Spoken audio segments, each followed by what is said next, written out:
start off with sin no more. And before, does everyone have their Bibles? Everyone got their Bibles? Their Bibles? Everyone got it? Say with me, I believe this word. I trust this word. I love this word. This word is for me. Say, this word is for me. All right, cool. Make sure y'all understand. So, I'm going to be reading from John today, the book of John. Matthew, Mark, Luke, John. Okay? Now, in the book of John talks about the relationship that Jesus had with people. And it also talks a lot about signs and miracles. And how many of y'all know that in the end times, there's going to be a lot of signs and miracles that are going to bring people to Christ. And also, the only thing that's really going to bring people to Christ is the love of Jesus. And so those are things I think right now, in this time, we need to focus on. And so the book of John was where this message came from.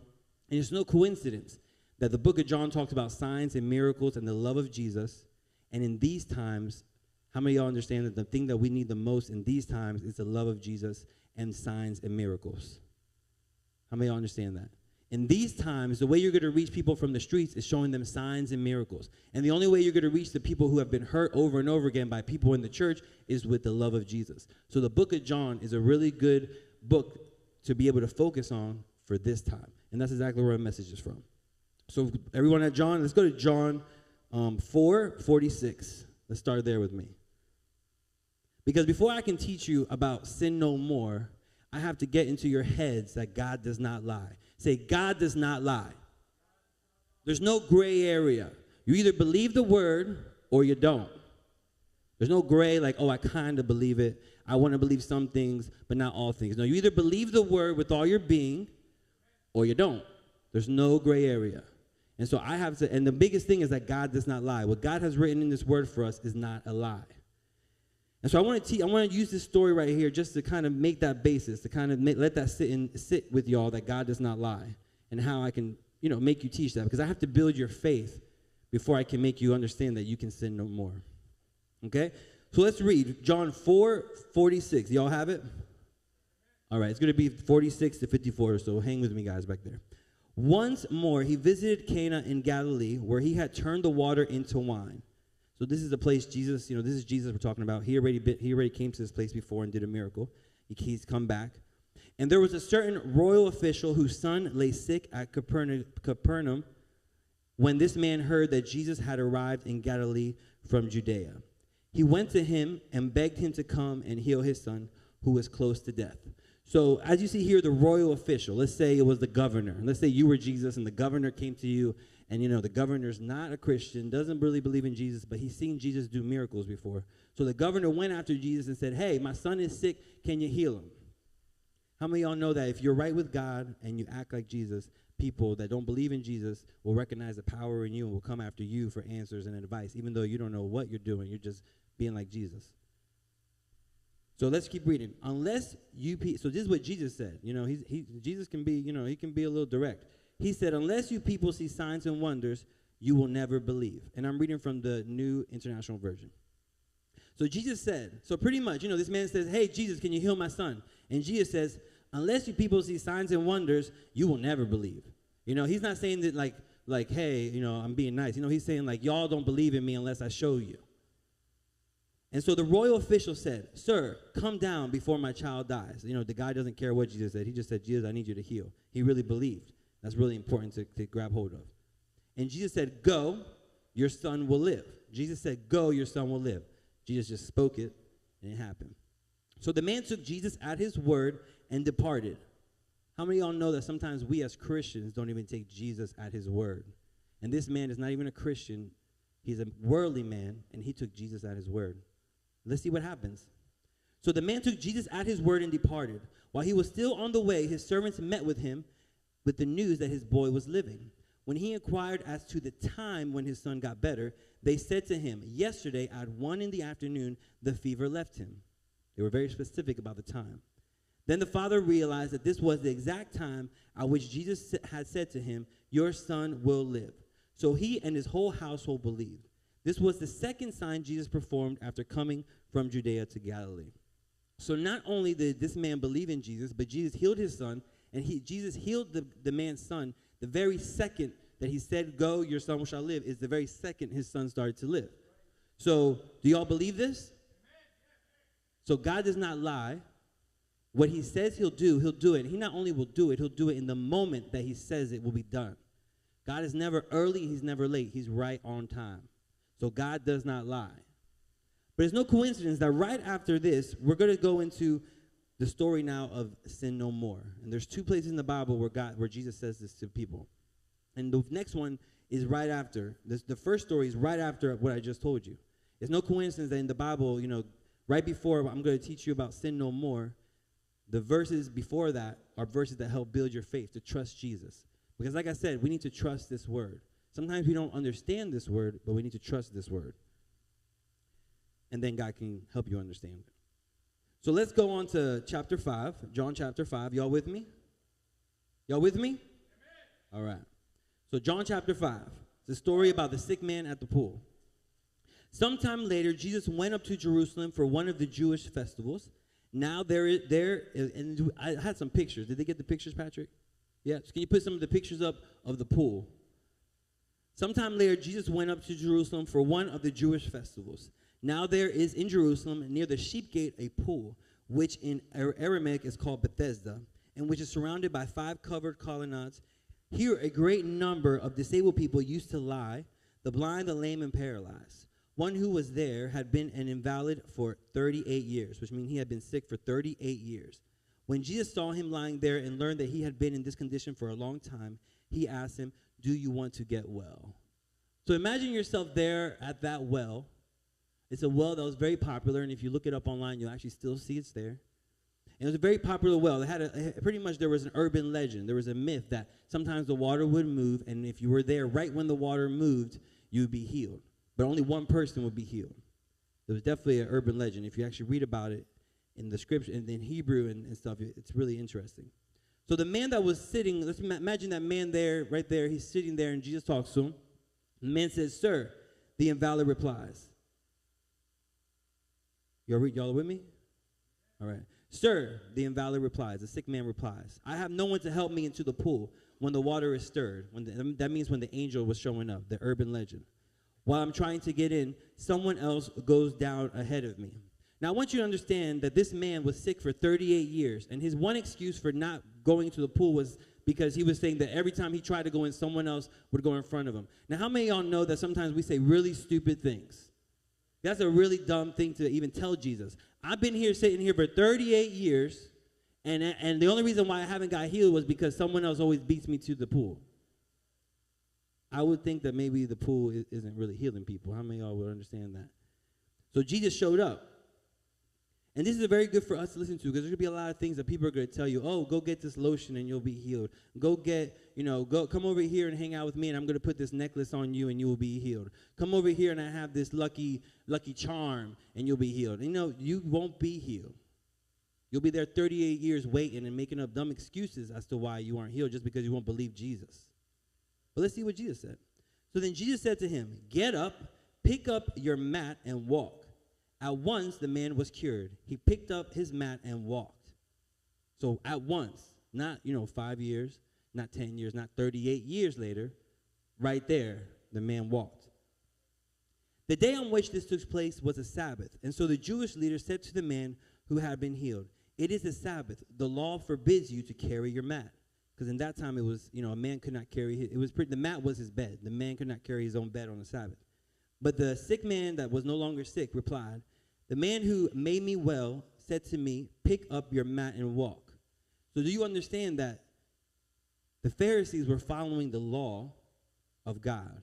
And the law of God said, don't pick, that the Pharisees thought was right, said, "Don't pick up your mat." But when Jesus, who is law, who is God, told that man to pick it up, that man said, "Forget all y'all Pharisees. I'm going to follow Jesus."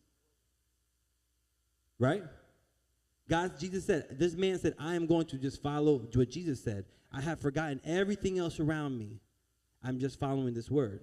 And that's something for us to keep listening on if you want to be able to sin no more. You have to take the word that Jesus has you. And each of you are going to get a special word that Jesus is going to give just for you. That's going to keep you strong. And it's your decision to believe it and to hold on to it and to act upon it, even though everyone around you, especially the Pharisees and crazy people in your life, tell you not to do it. You just do it. And the day, okay, so the man did it. So the Pharisees said to him, who is this fellow who told you to pick it up and walk? You know, those Pharisees didn't know who Jesus was because they called him just a fellow. He said, who's this fellow? Whew. Jesus probably heard that. The man who was healed had no idea who it was, for Jesus had slipped away into the crowd that was there. Now you see that man listened to Jesus, but the man who was there, sick and healed, didn't know who Jesus even was. So Jesus had so much authority in this man's life that the man just did what he said, not even knowing who he was. Some of you know exactly who Jesus is, and you still don't listen. And I speak to myself too. And it's very important for us to recognize that there's going to be people that are going to listen to Jesus, especially, and they don't know who he is. And some of us know who Jesus is, but we don't do what he tells us to do. And that's specifically for each and every one of us because we all have a separate calling. We all have a separate purpose. And the man who was healed had no idea. So later Jesus found the man at the temple and said to him, so Jesus went and found the man. You see, you are well again. Stop sinning or something worse may happen to you.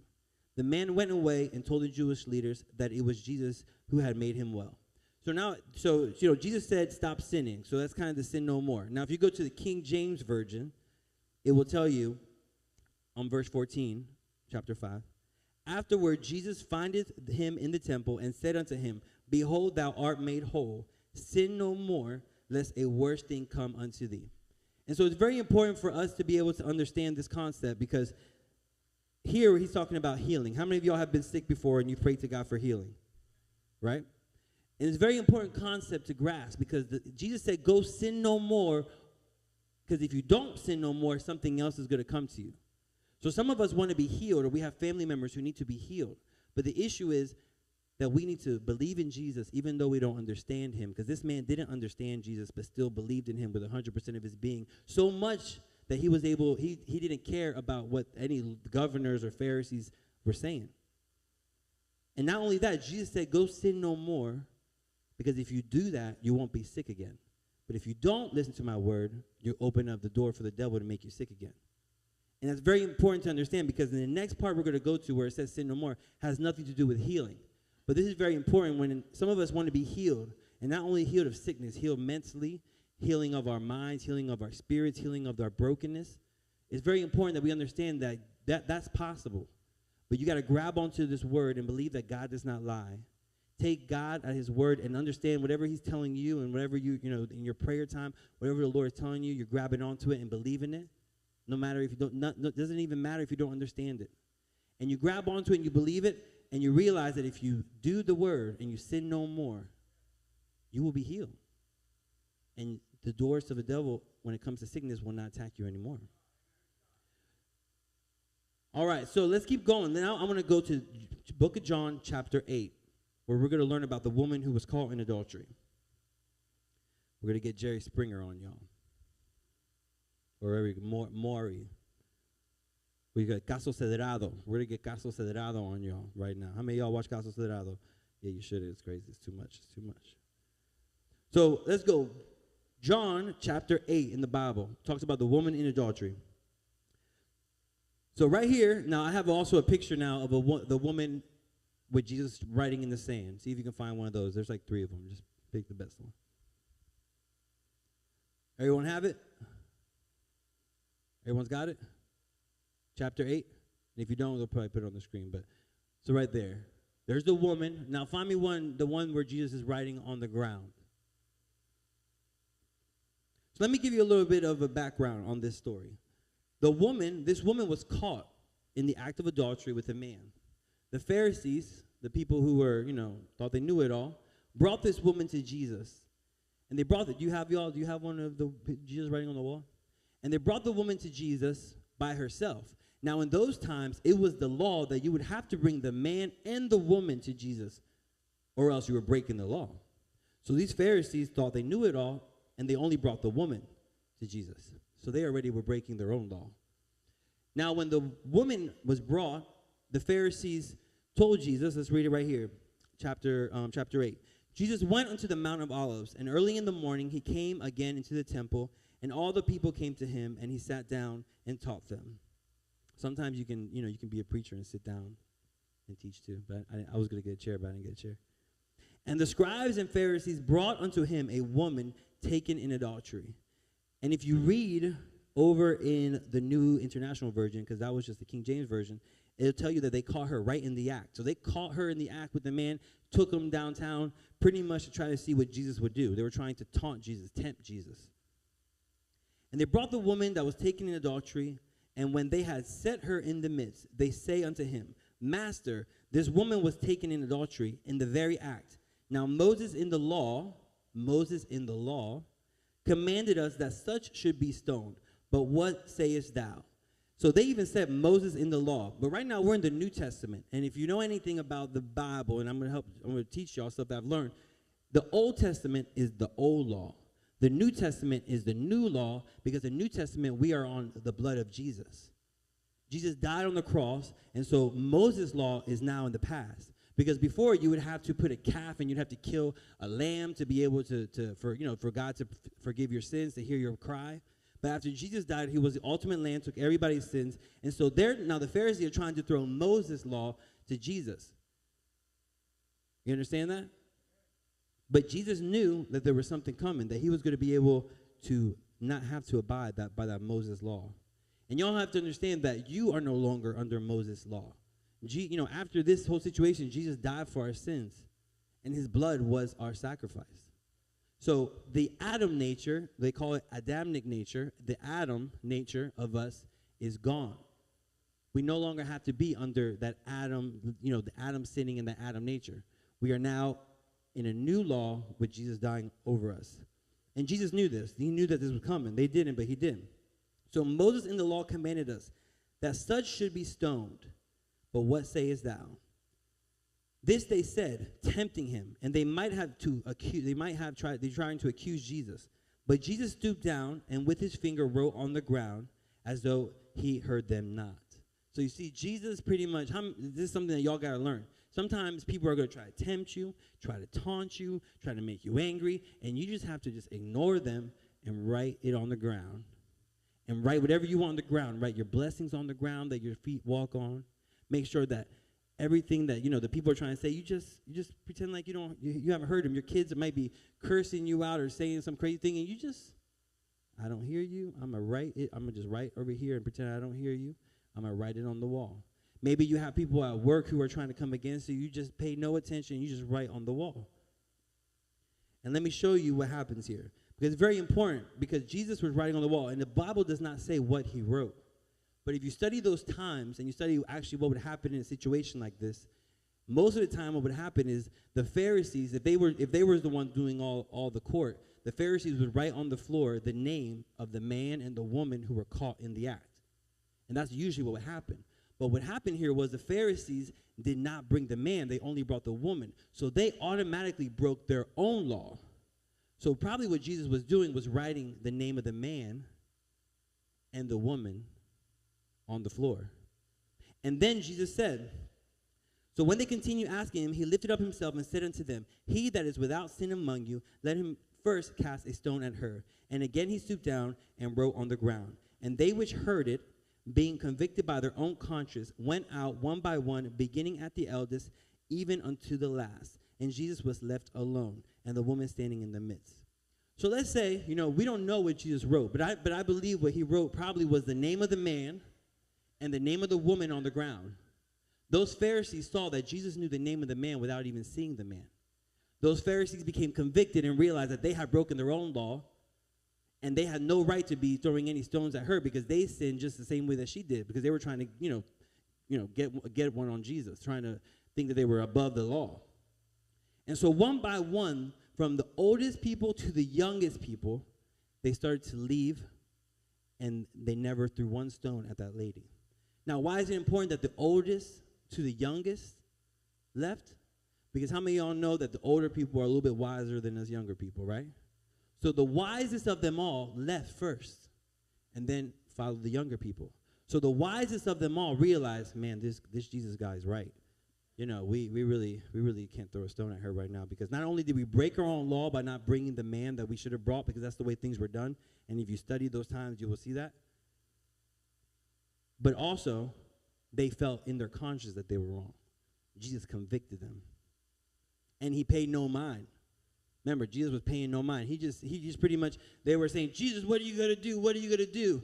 And Jesus just looked at them, started right on the ground. He probably wrote the woman's name first. And then he came back and said, if you don't have any sins, then throw a stone. And then he just turned around and wrote down, then he probably wrote the man's name. And then they probably were like, whoa, he knew the man's name. And we didn't tell him the man's name. He knows we broke the law. Let's get out of here. And so their conscience was convicted, and the oldest to the youngest began to leave. The wisest to the dumbest all began to leave. And that's how it's going to be in your life. Sometimes people are going to come attacking you, coming against you, and you just have to write whatever, Jesus wrote the names of the people because he was going to die for those people. He was going to die for that adulteress, the woman and the man. So he wasn't just writing their name on the ground because they sinned. He was writing their name on the ground because he loved them and because he saved them. And he was not going to allow these dumb Pharisees to stone the woman he loved. And he would die even for the Pharisees too. He loved them too. So he was just trying to, he found a way to be able to do it in peace without having anyone to be hurt. And that's what we got to do. Because we got to be like Jesus. You don't have to pay mind to the things that are coming against you. You don't have to pay any mind to the people coming against you. You quote scriptures. Because you can't get mad at people either, because then you're sinning and you're doing wrong. You just got to not pay attention, focus on the scriptures, focus on the love that Jesus has for you, focus on what he did for us on the cross, and make that our focus during our times of tribulation. Because then Jesus says, when Jesus had lifted himself and saw that none but the woman were there, and he said, Woman, where are those accusers? Have no man condemned thee? And she said, No man, Lord. And Jesus said unto her, Neither do I condemn thee. Go and sin no more. So Jesus told this woman to go and sin no more. He mentions nothing like he did with the man at the pool. He doesn't say anything about if you don't listen to me, you're going to get sick again. You're going to go through something else. He pretty much just says, sin no more, point blank, nothing else. And if you go to the New International Version, let's see. Let me see. Go now and leave your life of sin. In the New International Version, chapter 8, verse 11 says, Then neither do I condemn you. Go now and leave your life of sin. So Jesus says those things. So if you believe in the Bible, because you can't believe that the Bible's a lie, there's no gray area. Either the Bible is truth or it's not. And if we go back to reading chapter 4, where Jesus said to the royal official that his son was going to live. Chapter 4, verse 46. Jesus told the man's son that he was going to live. And that was at 1 p.m. And at 1 p.m., his son began to what? Live. Say live. Live. So what Jesus says he'll do it. And not only will he do it, he'll do it at the moment he says he'll do it. So that same Jesus, how many of y'all know that Jesus has talks? How many of y'all say Jesus talks? And when Jesus talks, when Jesus talks, it happens. So Jesus talks over here and told the woman, Go now and leave your life of sin. Or if you do the King James Version, go and sin no more. So that's a command. Jesus told the woman, go and sin no more. Point blank, period. There's nothing else. There's not, you go and sin no more, but, your mother-in-law might just say something and you might just want to snap. No, he didn't say that. He didn't say that. He said, go and sin no more, but point blank. Y'all get it? Y'all getting it? And the thing that we got to understand in the go and sin no more is that it's a concept that is beyond our scope of thought. And we have to really understand that we have to give a lot of this to Jesus. And we have to really trust that we can even do it. You have to see yourself as a person that does not sin to be able to sin no more. But I'm here to show you that it can happen. God can touch you in such a way that you sin no more. That every single thing that you say, do, speak, walk, whatever you do, is not a sin. And even if you do sin, Jesus died on the cross, you give your sin to God and he'll forgive you. But the concept that I want to share with you is that in the Bible, there was a man sick, waiting there 38 years. He believed in Jesus without having to see who Jesus was, without even knowing his name, believed in him, and he was healed. And Jesus says, sin no more. This woman caught in adultery was about to be killed and stoned. Jesus came at the right time. They tried to tempt Jesus, tried to get him to succumb to what they wanted him to do. And he was able to find a way to help them and her understand that the concept of love is there. Jesus is love. He paid the Pharisees no mind and later told the woman to sin no more.